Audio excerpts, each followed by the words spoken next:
आज आमच्या मायलिकींची भर उन्हात पायवारी चालू आहे. पिल्लूचे पप्पा बाहेर गेल्यामुळे मला स्कूलवरून तिला आणावं लागलं आणि मग काय असं आम्हाला चालत चालत उन्हातून यावं लागलं. इतकं ऊन आहे ना, काय विचारूच नका. ऑक्टोबर हीट म्हणतात ना, ते खरंच आहे.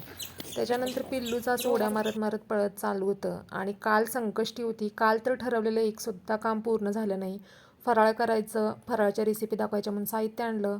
पिल्लूला शाळेत सोडलं आणि पिल्लूच्या पोटात दुखायला लागलं म्हणून तिच्या टीचरांनी फोन केला. तिला स्कूलवरून घरी आणलं.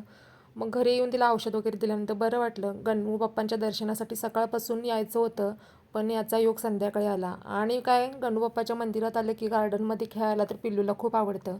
एवढा सगळा चिखल होता, पण तिला सगळीकडे जाऊन खेळायचंच होतं. मग म्हटलं माझी तरी काय ठरवलेली कामं आज झाली नाहीत, ती तरी पोटभर खेळू देत. मग काय, तिचं असं खेळणं चालूच राहणार आहे. आपण पुन्हा भेटूयात एका मिनी ब्लॉगमध्ये. तोपर्यंत टाटा, बाय बाय.